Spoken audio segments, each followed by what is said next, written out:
نماز عید کی نیت کیسے کی جائے اور اس کے پڑھنے کا طریقہ کیا ہے؟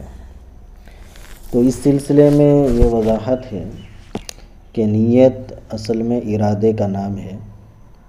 نیت کی تعریف جو شرائع حدیث میں سے ملا علی قاری رحمۃ اللہ علیہ نے کی ہے وہ یہ کہ دل کو اللہ کی طرف متوجہ کرنا کہ یہ کام جو میں کر رہا ہوں اللہ کی رضا اور خوشنودی کے لیے کر رہا ہوں، اسی کا نام نیت ہے۔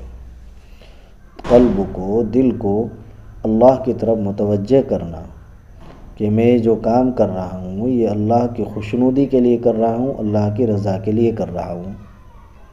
تو نماز عید شروع کرنے سے پہلے اور اس وقت مقتدی کے دل میں اس بات کا استحضار ہو کہ میں قبلہ رو ہو کر ان امام کے پیچھے 2 رکعت واجب نماز ادا کر رہا ہوں، جس میں 6 زائد تکبیریں ہیں، اور نیت یہ صرف اس کا استحضار ہو جائے، دل میں یہ بات ہو تو یہ کافی ہے۔ زبان سے نیت کے کلمات ادا کرنا ضروری نہیں ہے، باقی اگر کوئی زبان سے بھی کہہ لے تو کوئی ناجائز بھی نہیں ہے۔ تو یہ تو ہو گئی نیت کی بات۔ دوسری چیز ہے نماز عید کا طریقہ کیا ہے؟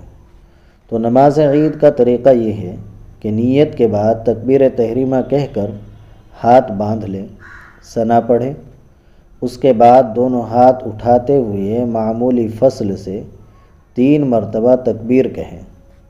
امام صاحب تکبیر کہیں 3 مرتبہ، اور پہلی تکبیر کہے تو کانوں تک ہاتھ اٹھائے چھوڑ دیں، پھر دوسری تکبیر کہیں تو کانوں تک ہاتھ اٹھائے تو چھوڑ دیں، امام کے ساتھ ساتھ ایسا ہی کریں، اور تیسری تکبیر کے بعد اللہ اکبر کہہ کے کانوں تک ہاتھ اٹھا کر ان کو چھوڑے نہیں بلکہ ہاتھ باندھیں۔ اس کے بعد تعوذ، تسمیہ، اعوذ باللہ، بسم اللہ، سورہ فاتحہ اور سورت ملائیں، پھر رکوع اور سجدہ کر کے رکعت مکمل کر لیں۔ دوسری رکعت میں اولاً فاتحہ اور سورت پڑھنے کے بعد رکوع میں نہ جائیں بلکہ 3 مرتبہ ہاتھ اٹھا کر 3 تکبیریں کہیں، 3 زائد تکبیریں جو ہیں واجب وہ کہیں، اور ہاتھ نہ باندھیں۔